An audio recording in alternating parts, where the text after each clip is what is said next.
previous Zman I done 2 hours. Wow. But normally, if there is no traffic, you can make it 1 hour, 40 minutes. How you doing? Slept well? Got back last night? Yeah, thanks. Buddy, you want to teach? No, just get the camera. Okay, hey.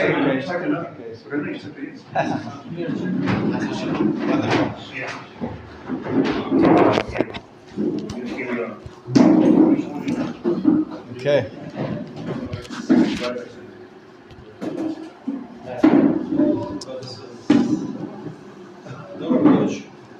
Nice to see you, Zachariah, in this classroom once again. It's like old times. David, Israel. And remind me your name? My name is Yitzhak.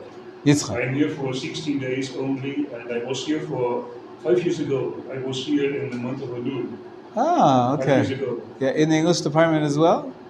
In the English department? Yes. Welcome back. Where are you? Sorry? I can highly recommend this. I know from our KLI in Stuttgart. We are in the same community in Wow. Stuttgart. Wow, amazing. Also Shushan. Shushan. Yeah, so you know Shushan. He should be coming back any day now. I think he is in Guatemala, right? Yeah, that's right. Visiting his family there. I understand. So you live in Stuttgart? You still there? You're just visiting now? You are visiting. You're here in Israel visiting. You're going back to Stuttgart now? Yes, I'm visiting. I do Tshuva. Yeah. In a holy place, right? Right, but you're visiting because you live in you live there. Yeah, I understand. Okay. Yeah, I understand. Okay, Yitzchak, welcome. Okay, so yeah, we're missing some German. We have every other country, but David Adler is here from Germany. Yeah, David Adler is from Germany. Baruch Hashem. Okay, we're all here. We're learning about relationships in our weekly class. And last time we started talking a little bit about dating. I'd always like to start from the beginning.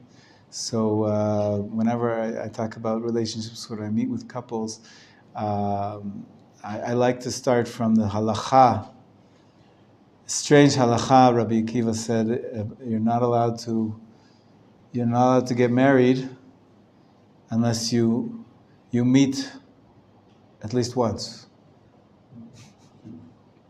You can imagine if marriages are arranged by the parents, and that could be actually a chumrah. That's a stringency. What? We're going to be living together. Why do I have to meet beforehand? The father says, she's good, you're good, you're paying. Arranged. Your marriages were arranged. They still are in some communities. No, you have to meet. And why does he say that? What's the rationale that he gives? Because you know each other. Attractive. See if you like each other.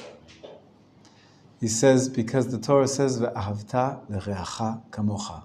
You should love your neighbor as yourself. What does the neighbors have to do with anything? The translation is you should love your your friend. And the opportunity that you have to fulfill this mitzvah at the highest, deepest level is with your spouse. And like you said, obviously there's got to be some attraction there. There's got to be something there. And you have to have a personal meeting, at least one, to make sure that there's something there. So nowadays, we're machmer on that. We say one meeting is not enough usually. One of my sons was very convinced right away. But I said, no, you have to have at least another meeting. You have to. Yes.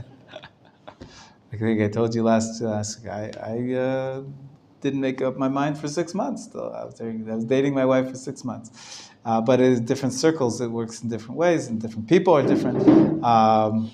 In any case, there is a stage of dating. Now, when you're dating, there's a lot to talk about.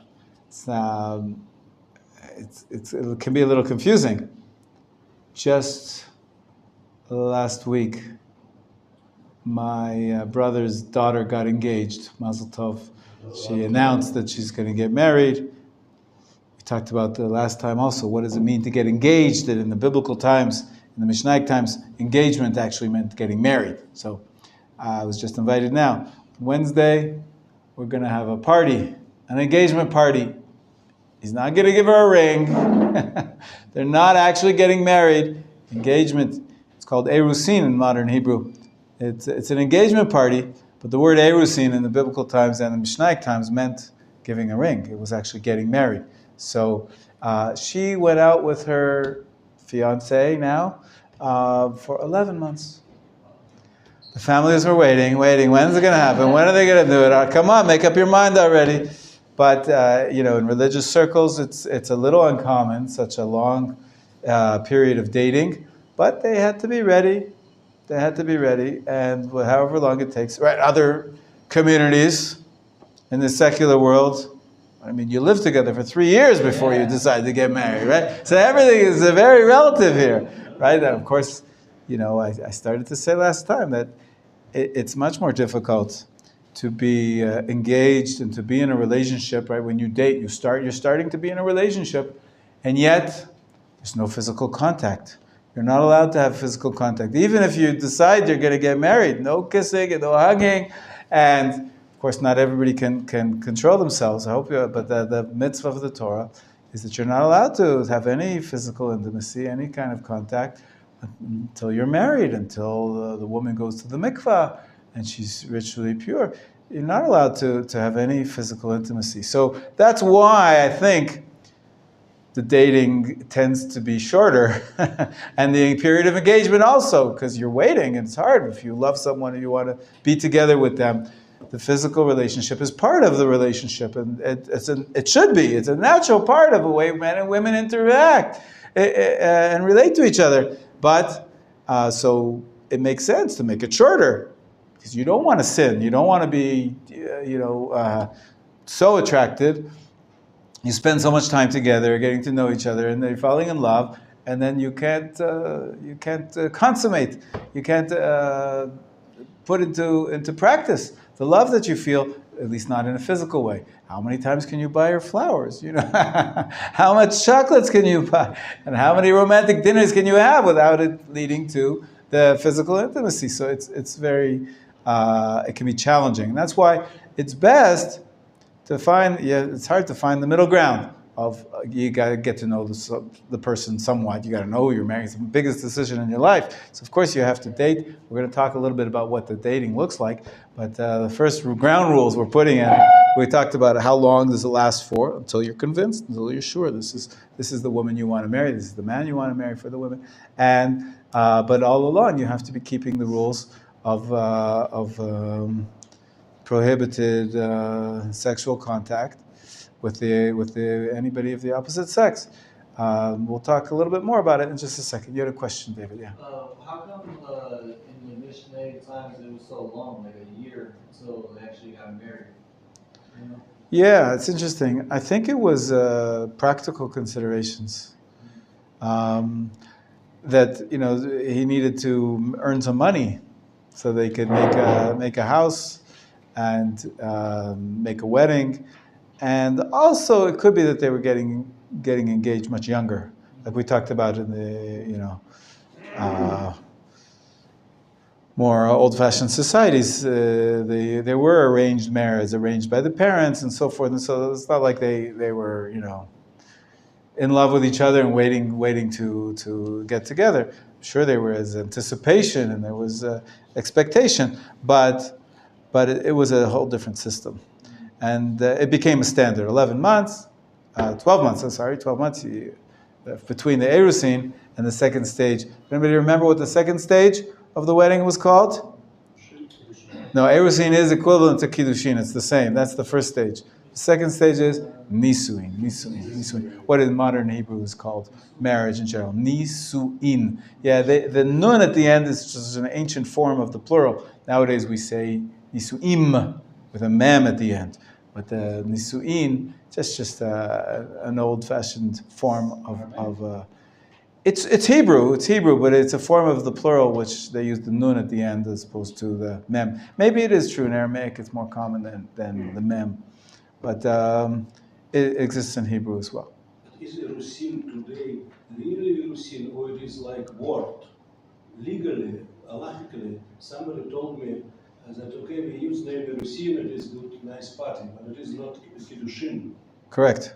Absolutely correct. Yes. So this Wednesday night, I'm going to go to it's my niece who got engaged. I'm going to go to the party. It's called, everybody says it's a misibat erusin, but halachically it will have zero value and zero significance. He's not going to give her anything. They're not going to sign anything. In some communities, they could make a contract or something like that, but it's ill-advised too, because it does happen. Somebody we all know and love just recently happened to one of his kids was engaged to be married. They announced it. I was at the engagement party. I brought him a gift. And a couple weeks before the wedding, they canceled the wedding. They called it off. Her parents got cold feet. She was. It's difficult. Hopefully, maybe they'll make a new date, but it does happen. And so, to keep things neat and clear, halachically, there's no official halachic act done at the engagement party. You gather, you celebrate, you have some food, you make speeches, you're nice to each other. You can give gifts, but nothing halachic. Yeah. Just pour some hot water into this, please. From over there. Okay, other questions? So far, so good? Is that like a l'chaim? Yeah, so there's different words. Also, Alexander mentioned the word vort. Vort and l'chaim. Chaim. In Chinese, it's gambei, right? Right? Gamseng. Cantonese is gamseng. Yamseng. Okay. These are just words for a celebration. They're used in this context for like a smaller gathering, just family, like this one Wednesday night. It's just going to be family, like siblings of the parents, and you could have an engagement party in a hall with catering and with music and dancing, and some people do that. I think I've had other nephews and nieces who we did that with one of our kids. We invited friends, and it was a bigger event. But that's up to you. It's up to the family. It's up to the community. There's different standards, and but they all really have no halachic significance. There is a term used for this stage, and that's in the text. It's called shidduchim. Shidduchim is so complicated because nowadays the word shidduchim is used for arranging the match before even the first date. Just to make a date is called to make a shidduch. Or if it works out, then it's called a shidduch, matchmaking. But be that as it may. So let's talk a little bit more about dating. What does Jewish dating look like? What does Orthodox Jewish dating look like? And yes, please. Maybe a basic. What is the difference between Kiddushin and Nisuin? Right, so we said Kiddushin equals Erusin in the original term, and the second stage is Nisuin. So it used to be in the ancient times, Kiddushin or Erusin was the actual marriage, affecting the marriage by giving a ring. And but then the second stage they didn't do for another 12 months, and that is the stage of living together. So Nisuin is when the husband brings his wife into his home. And it's symbolized nowadays the way we do the Nisuin as well. They go home after the wedding, but even at the wedding, there's a symbolic Nisuin. What's that called?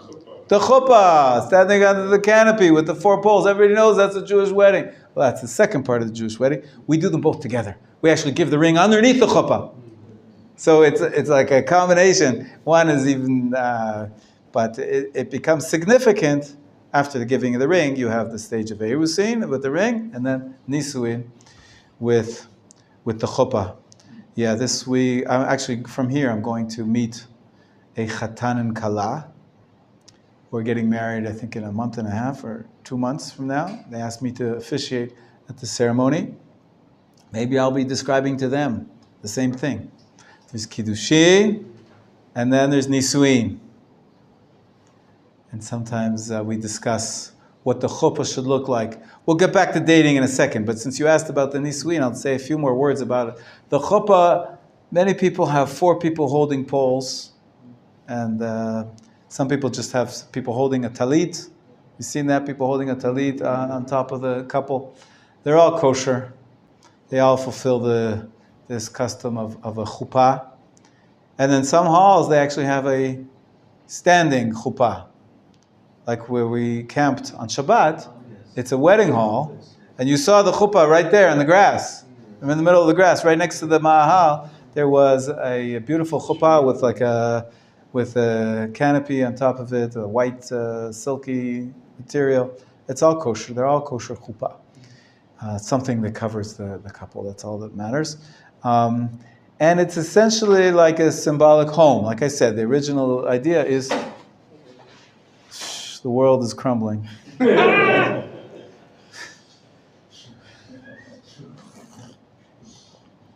We need to stick it together. Sometimes I say under the chuppah that we break a glass. Why do we break a glass? No, because I fumble it and it breaks. To commemorate Jerusalem, right? So, who cares about Jerusalem? We're getting married. What's Jerusalem have to do with anything? Right? Not every wedding is in Jerusalem. You're getting married in London, in Bangkok, in Tel Aviv, in Eilat. What are you breaking a glass for Jerusalem? What does that have to do with getting married? Right, we say that. If I forget thee, Jerusalem, let my right hand forget her cunning, right? We say that beautiful verse from Tehillim. But what? Who cares? Why now? You're like building a house with your wife, but you have to remember that the Mangles rebuild Right. So I like to say it in a little bit of a wider perspective, that essentially rebuilding Jerusalem is not just about the city that we're in right now. And Baruch Hashem, we see Jerusalem being rebuilt, the walls, the buildings, the streets, the parks. It's beautiful. And then, of course, ultimately in the center of Jerusalem is going to be right, the Beit HaMikdash. So when we say Jerusalem being rebuilt, we mean a spiritual revival. But it's not only Jerusalem. Really, Jerusalem is the symbol for the perfect world, for everything being right. It's the ideal picture that all the Jews come back to the land, that we rebuild Jerusalem, we rebuild the temple. And it's really a picture of the ultimate success of the human race. It's all about it. Jerusalem symbolizes peace on earth. It symbolizes fixing everything that needs to be fixed. Right? The broken glass is that it's broken. Now it's broken. We're not there yet, and so we're on the path. And what we're saying is what Judaism has to say. How we get there? Are we going to join the Peace Corps? We can. We have some students who were in the Peace Corps. Are you going to go around and trying to heal the sick? Yes, that's a good thing, to become a doctor and try to cure cancer, and we'll try to make peace in the world by international relations. And yes, we're trying to develop the economy and feed the poor, by all means. All that's part of the way to fix the world. But no less, perhaps even more so, the Jewish way to fix the world, I like to say, give you another example. This kid wanted his father to play with him. And the father wanted to read the newspaper. Stephen's identifying here. He says, my kids are always bugging me. I want to chill out. So the kid kept coming up to his father, who was sitting on the couch trying to read the newspaper. Kept bothering him. He says, I want to play. 5 more minutes. Bob, I want to play. So the father came up with this idea. He says, okay. He rips a page out of the newspaper, which had on it a map of the world, like this one. And hand me the map for a second, please. And the father took this map and he tore it into pieces. Tore it into 50 pieces. He tore it up and he he's scrambled them and said to the kid, "Here, this is a puzzle. I'll play with you when you finish putting it back together." He's like, "That'll buy me an hour for sure." In 5 minutes, the kid comes back and he says, "I finished." He says, "What? Is my kid a genius? What? How did he do that so fast? This is complicated to know exactly where is Africa, Asia, and all the different parts of the world. How could you put the world back together in 5 minutes?" So he asked his kids, "Did you cheat? What? It's no problem. Come on over, Rabbi. I'll show you." Turns out, the piece of newspaper that he'd taken, on one side it was a map. On the other side, there was a picture of a man and woman. And every child knows, man and woman. You have, faces and you have arms and legs. It's simple for even a 5-year-old can put together a picture of a man and a woman. And so he put together the couple. And that's I think the Jewish message, is that every couple that gets together, every Jewish family that's made, that's one step closer to fixing the world. That's the way we build Jerusalem, is by having Jewish families. And perhaps that's the message of the Nisuin. It's this creating the Jewish home. And this couple, we speak about Jerusalem because this is the way we're going to rebuild Jerusalem. It's not we forget. We're going to forget Jerusalem. We don't want to forget. You're actually rebuilding Jerusalem when you get married, when you create a Jewish home. Each Jewish home is a step to a better society. Hopefully, it'll be a good kosher Jewish home that educates the children, and you're going to teach them the story of the Exodus of Egypt and the night of the Seder, right? Okay, so that's Kiddushin, and Nisuin is the next stage, which is the symbolic entering the home, and the real entering the home. There's another stage, but Ashkenazi custom, they actually they go to a seclusion room, Cheder Yichud, right after the chuppah, which is another sort of symbolic home, even though most people get married in a wedding hall. In the day, you wouldn't get married in wedding halls. They had no wedding halls. The chatan, the groom, for 12 months was creating a home. It was like a Bedouin tent, like the one we slept in on Shabbat. And once the tent was up, invited everybody to come to the party with his wife, and he stayed there with his wife. So this was really building the home and entering the home. This was part of the wedding process. The weddings, there's different stages, as I started to say. But we get ahead of ourselves. It's good to have the goal in mind. Let's talk about dating a little more, okay? Okay, so we talked about the length of duration of dating. Said it's variable. I said I don't like to put a number on it. And a colleague of mine says 20 dates minimum. But I think there's so many variables, depends on the situation. But the point is to make a wise decision and to get to know that there's a potential for a continued relationship, potential for love. It's like quoted Rabbi Kiva at the beginning. That's why you have to see the woman before you get married. You have to see her. You have to have a potential for love. And we talked about, so the duration is variable, but we talked about what you don't do is that there's no allowance for physical intimacy during this period. Even after you're engaged and you've told the world, we're going to get married, there's no allowance of any touching whatsoever. As I said, some people find it very hard. Depends, how long you've been knowing each other, but the law is very clear that no physical intimacy until you finish the kiddushin and the nisuin. Nisuin is the chuppah. So right under the chuppah, you can touch, but not before that. So what do you do when you date? What is a date? And we talked a little bit last time about how do you get to a date. That is a whole business, there's a whole industry about how to prepare a CV for getting a job, right? Korot Chaim in Hebrew it's called.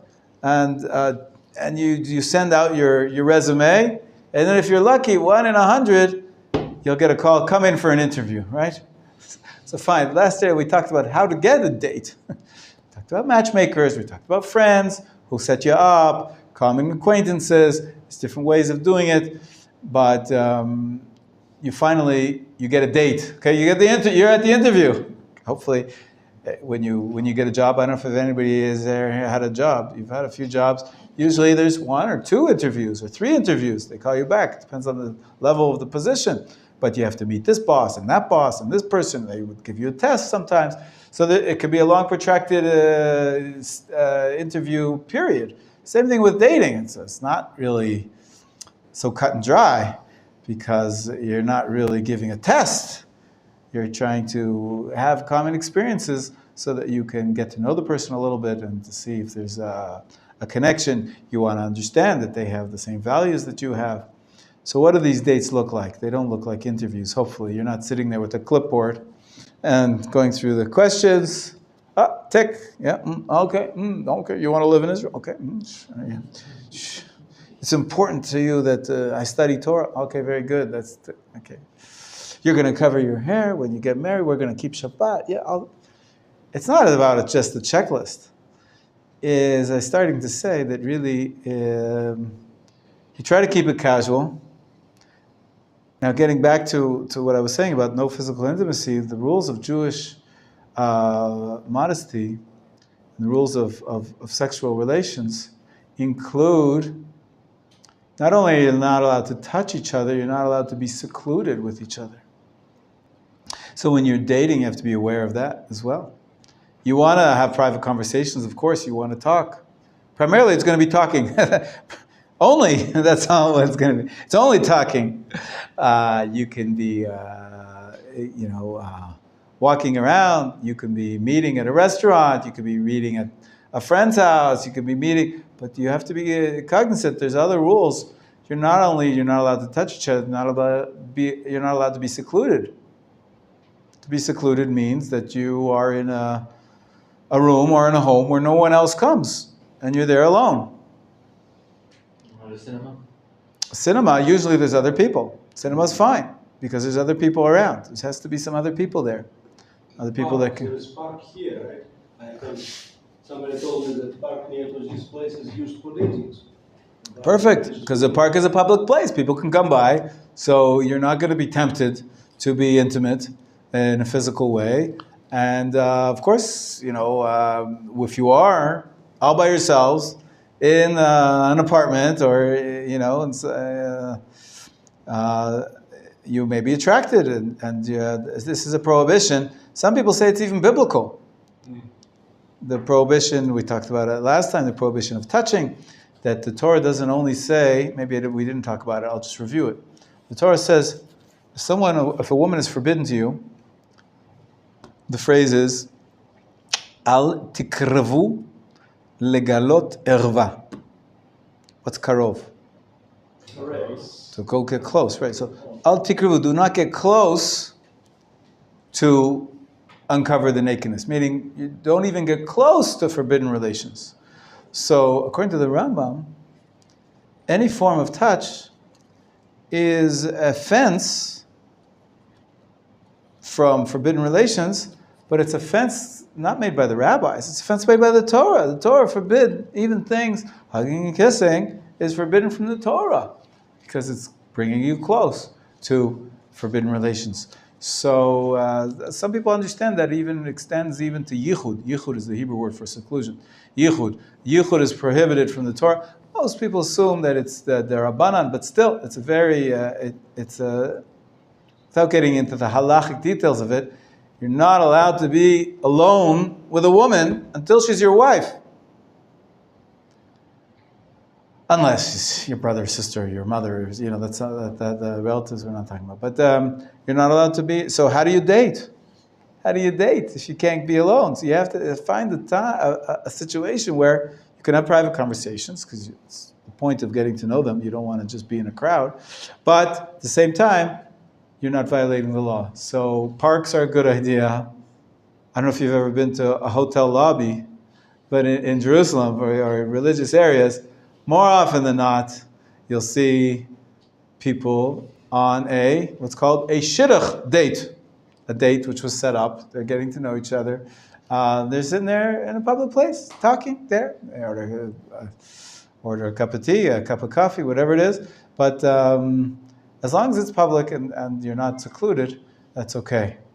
But you have to be careful. Park late at night when there's no people around already is problematic, because then you're already secluded, right? Even if you're outdoors. If you go to the forest where nobody walks around at night, that's prohibited. When I spend a cinema, because they turn the lights off. The lights are off, but there's enough light there, and there's usually other people. But you're right, if it's just the two of you alone in the cinema, it could be a problem. It's a really bad movie, we shouldn't take her there anyways. She may say, forget this guy, he's horrible taste in movies. How about the car, inside the car? Right, so car is a big question. A lot of people discuss it because even when it comes to, by the way, even if you're not dating, if you're hitching a ride, and the driver's a man and the hitchhiker's a woman, or the opposite, the driver's a woman and the guy is the hitchhiker, you're alone in the car together. So here's where I was saying that the situation makes a big difference. If it's daylight and you're driving in society, so people can see in, right? Most cars are not tinted like, the mafia's cars. You can't see in, right? So you can see in, so you're not really secluded. But if it's late at night, and there's not a lot of cars on the road, and it's unfortunately too many terrible things have happened. It's the easiest thing in the world for the driver to, turn off onto a side road and nobody's there. Chas v'chalila, we heard cases of rape, right? Because it's secluded, so he has the opportunity to. So yes, it may be a problem. Yichud may be a problem with car rides. But it depends on the circumstances. If it's broad daylight, usually if there's somebody else in the car, there's no problem. But you have to be aware of that in all situations. Even my rabbi, one of my rabbis, he told me the following story. He took his date to the Empire State Building. New York, I don't know if you've ever been to New York, but it's a sightseeing thing to do. You have experiences, beautiful view. You go up the elevator. How many floors is it? I don't know. 100 plus. So you go. So anyways, they're standing, waiting for the elevator. And the elevator comes. And my rabbi, he walks in. And she doesn't enter. She stands outside. And he says to her, come on in. She says, it's yichud. I can't. It's against the rules. He married her. Not on the spot. But he said, this is the kind of woman I want. The woman who knows her halacha, and she's careful about the rules. And it could be, in some circumstances, an elevator could be a problem of yichud. Again, if it's in a busy apartment building where people are coming in and out all the time, it could stop at any floor, but the Empire State Building, I believe that you're in the elevator for 5 minutes all by yourself. It takes a long time till you get up there. And so if you're the only two people in an elevator, it's a prohibition of being secluded. So this is a funny story. But it doesn't happen that often that way. But anyways, yichud, there are all sorts of...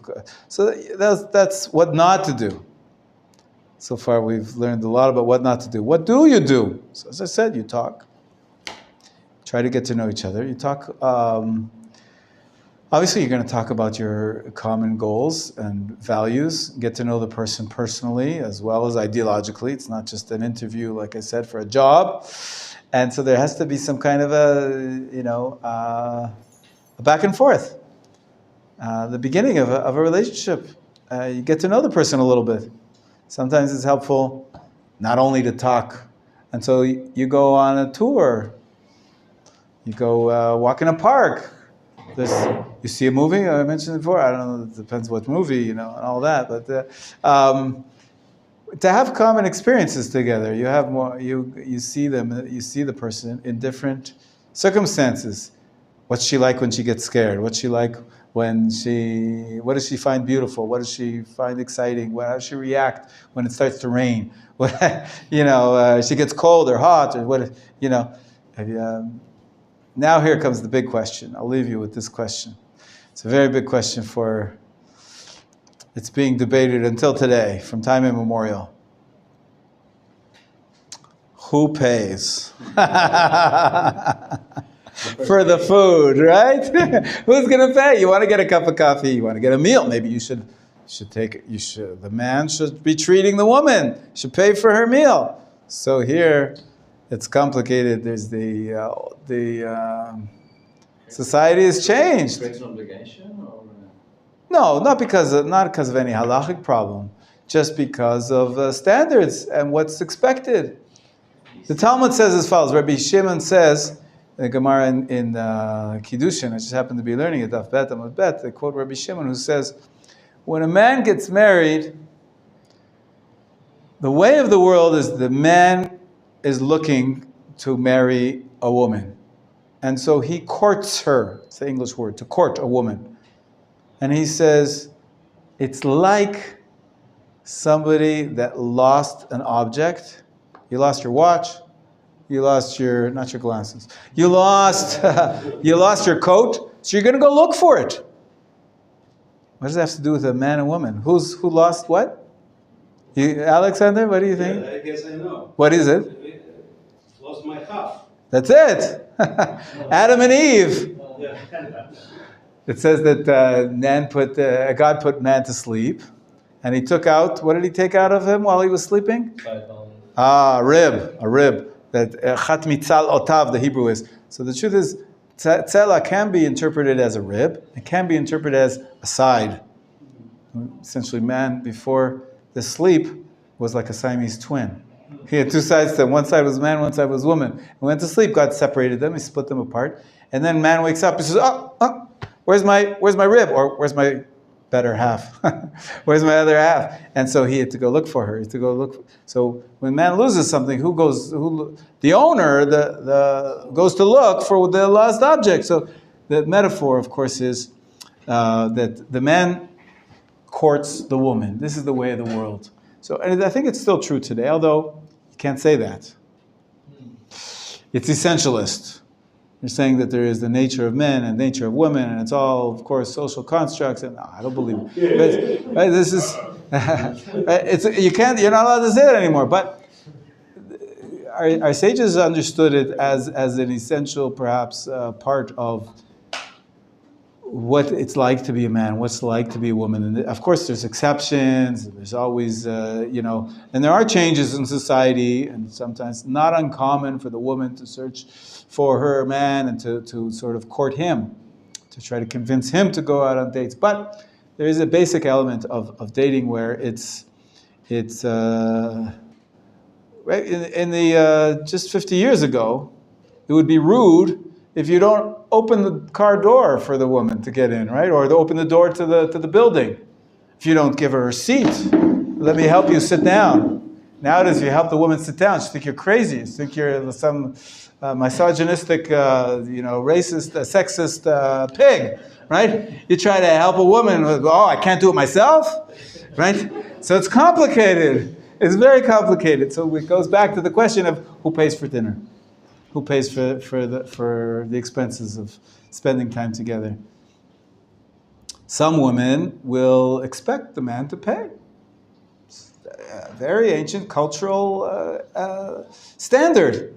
And some women, if you say, I'll pay for you, they get offended. Oh, why should you pay? And so there's a little bit of ambiguity here. It depends on the society, it depends on the situation. But I'm telling you, as a man and as somebody who guides many couples, is that you have to at least offer. You have to at least be willing to spend some money on your date. Otherwise, she's going to think you're cheap. And you don't want to give the first impressions. You don't want to give up the impressions. So we have to talk more about it. As again, it depends a lot on the circumstances, but you have to be willing to invest in this dating period and it can cost you a pretty penny.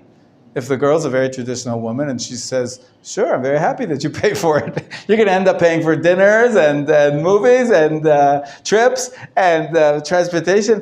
You better be saving up. Start saving now. Of course, as I said, I think in Western society today, what's it called? Going Dutch? Going Dutch, what does that mean? Did you split it? I guess, if you're both working, for sure, there's no reason why you should be paying for. It depends on the culture. But there's all different standards. But for the beginning, you wouldn't, I think it's a nice, chivalry is not dead, folks. Let the woman feel that she's courted, and you should at least offer to pay at the beginning, or if not for the rest of the dates.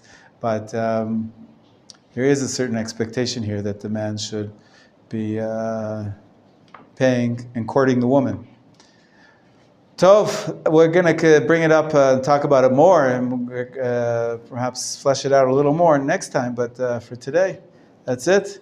I wish you all success hunting for your better half. Amen.